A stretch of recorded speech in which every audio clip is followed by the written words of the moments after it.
नमस्कार, दर्पण solution YouTube channel पर मैं प्रवेंद्र आपका हार्दिक स्वागत करता हूं। आज हम इस वीडियो के माध्यम से राजस्थान गवर्नमेंट हेल्थ स्कीम पर एडिट बटन के बारे में बात करेंगे, जो आप बहुत दिन से प्रतीक्षा में थे कि कब एडिट का बटन आएगा। और अब ये ऑप्शन इसकी वेबसाइट पर आ चुका है। आप इसमें सदस्य जोड़ना और सदस्य हटाने का कार्य कर सकते हैं, और अन्य जो ऑप्शन है एडिट में वो भी आप यहाँ पर इस वीडियो के माध्यम से जान पाएंगे कि आपको कौन कौन से कार्य एडिट पर करने हैं और कौन कौन से कार्य ज़रूरी हैं जिनको आपको एडिट करना होगा। क्या सभी कार्मिकों को इस तरह से एडिट करना होगा? तो इसके लिए आप ये वीडियो लास्ट तक ज़रूर देखें। आपको देखने के बाद में पता चल जाएगा कि आपको अपना रजिस्ट्रेशन एडिट करना है या नहीं करना है। इसके लिए सबसे पहले हम एसएसओ लॉगिन पर अपनी आईडी से लॉगिन करते हैं। लॉगिन करने के बाद में हमें एसएसओ का इंटरफेस दिखाई देगा, जिसमें से हमें आरजीएचएस पोर्टल पर क्लिक करना है। आरजीएचएस पोर्टल अगर आपको दिखाई नहीं दे तो आप नीचे जाकर देख सकते हैं। हमने अभी इस पर कार्य किया है, इसलिए आरजीएचएस हमारे ऊपर दिखाई दे रहा है। मैं यहाँ पर डायरेक्ट इस पर क्लिक करूँगा। आरजीएचएस एप्लीकेशन ओपन हो रही है। ओपन होने पर आरजीएचएस की वेबसाइट हमारे सामने खुल जाती है। rghsrajasthan.gov.in की वेबसाइट हमारे सामने ओपन हो गई है। रजिस्ट्रेशन पेज पर हम पहुंच चुके हैं। यहाँ पर रजिस्टर और दूसरी तरफ एडिट सर्विंग एम्प्लॉय डिटेल का ऑप्शन हमें दिखाई दे रहा है, जिसमें जोड़ना और हटाना, मेंबर को जोड़ना और हटाने से रिलेटेड एडिटिंग हम कर सकेंगे। हम एडिट बटन पर क्लिक करते हैं। क्लिक करने के बाद में इस तरह का इंटरफेस दिखाई देगा। एम्प्लॉय की डिटेल दिखाई देगी, कैटेगरी, एम्प्लॉय आईडी हमें दिखाई देगी। उसके बाद में फैमिली से रिलेटेड डिटेल हमें नीचे दिखाई देगी। अब यहाँ पर हमें फैमिली से रिलेटेड जो एंट्री हैं वो सही कर लेनी है, करेक्ट कर लेनी है, और अपनी खुद की एंट्री भी हमें चेक कर लेनी है। और ब्लड ग्रुप यहाँ पर हमें भरना होगा, क्योंकि हमने पहले नहीं भरा। जिन कार्मिकों ने पहले रजिस्ट्रेशन कर लिया उनके ब्लड ग्रुप और सेवानिवृत्त की दिनांक पहले ऑप्शन में नहीं थी, तो अब इन कार्मिकों को इसको एडिट करना ज़रूरी है। जिन कार्मिकों ने पहले रजिस्ट्रेशन कर लिया, जिन्होंने ब्लड ग्रुप की एंट्री नहीं की, सेवानिवृत्ति की दिनांक एंटर नहीं किए, उन कार्मिकों को अपना रजिस्ट्रेशन एडिट करना ज़रूरी है। तो इस तरह से हम यहाँ अपना ब्लड ग्रुप भर सकते हैं। 8 ब्लड ग्रुप का ऑप्शन हमें दिखाई दे जाता है। उसमें से जो ब्लड ग्रुप हमारा है वो हम सेलेक्ट कर लेंगे। इसके बाद में सेवानिवृत्ति की दिनांक का ऑप्शन हमें यहाँ दिखाई दे रहा है। इसमें हम कैलेंडर के चिन्ह पर क्लिक करेंगे। कैलेंडर पर चिन्ह क्लिक करने पर हम इस तरह से अपना सन सेलेक्ट करेंगे। पहले जिस सन में हमारा सेवानिवृत्ति होना है उस सन को सेलेक्ट करेंगे, और सेलेक्ट करने के बाद में हमें मंथ सेलेक्ट करना होगा।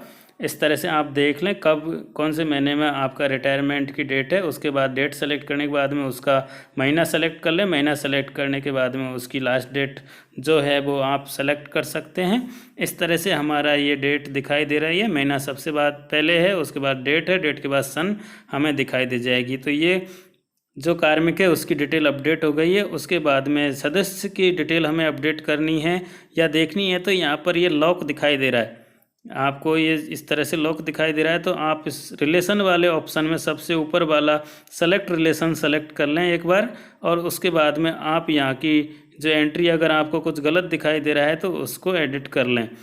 ब्लड ग्रुप का ऑप्शन आपके सामने ऐसे ही खुला है, आप इसको बिना एडिट किए भी ब्लड ग्रुप सेलेक्ट कर सकते हैं। बाकी और एंट्री आप एक एक मिला लें, क्योंकि यहाँ पर मैरिटल स्टेटस या वैवाहिक स्थिति पर ऑप्शन गलत सेलेक्ट था, इसलिए मैं इसको वापस से सेलेक्ट करके मैरिड कर रहा हूँ। क्योंकि यहाँ पर पत्नी है तो पत्नी मैरिड ही होगी, और उसका ऑप्शन पहले यहाँ पर सेलेक्ट दिखाई दे रहा था तो वो मैंने मैरिड कर दिया है। और उसके बाद में यहाँ पर पेंशनर अगर है तो उसका क्लिक कर सकते हैं, और गवर्नमेंट एम्प्लॉय है तो गवर्नमेंट एम्प्लॉय के लिए यहाँ क्लिक कर सकते हैं। इस तरह से इस कार्य को भी आप यहाँ से एडिट कर सकते हैं। जैसे ही आप गवर्नमेंट एम्प्लॉय पर क्लिक करेंगे तो आपको एक पॉपअप विंडो दिखाई देगी, जिसमें आपको कर्मचारी आईडी यहाँ पर भरनी होगी, और इस तरह से आप दूसरे सदस्य को भी अपने साथ में रजिस्टर कर सकेंगे।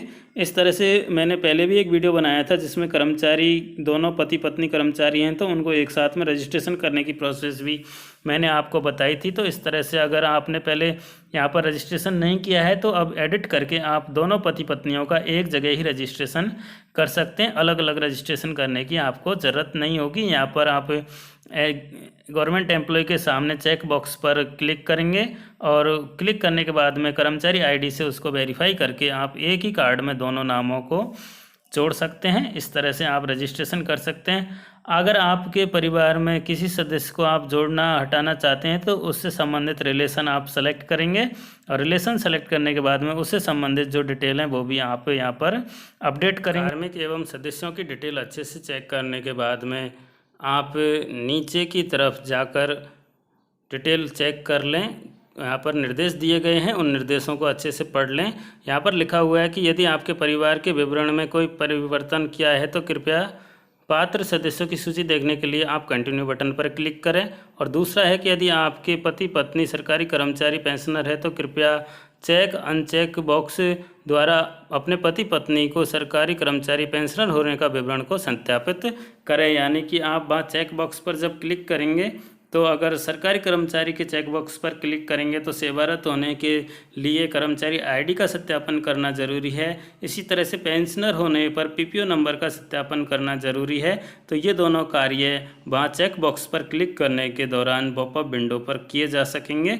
उसके बाद में ये सारे कार्य करने के बाद आप कंटिन्यू बटन पर क्लिक करें और कंटिन्यू बटन पर क्लिक करने के बाद एलिजिबल मेंबर्स की लिस्ट आपको नीचे दिखाई दे जाएगी। इस तरह से जो मेंबर आपके साथ में एलिजिबल होंगे उनको चेक कर लें और उसके बाद में नीचे जो चेक बॉक्स है उस पर क्लिक करेंगे कि मैंने जो जनाधार कार्ड पर डिटेल दी है वो मेरी सही है और मैं यहाँ पर जो डिटेल एंट्री कर रहा हूँ वो सब सही है। उस तरह से चेक करें और सबमिट बटन पर क्लिक करें। सबमिट बटन पर क्लिक करने के बाद में यहाँ पर वापस से पूछा जाएगा कि आप वास्तव में इसको सबमिट करना चाहते हैं, तो यस बटन पर क्लिक करें।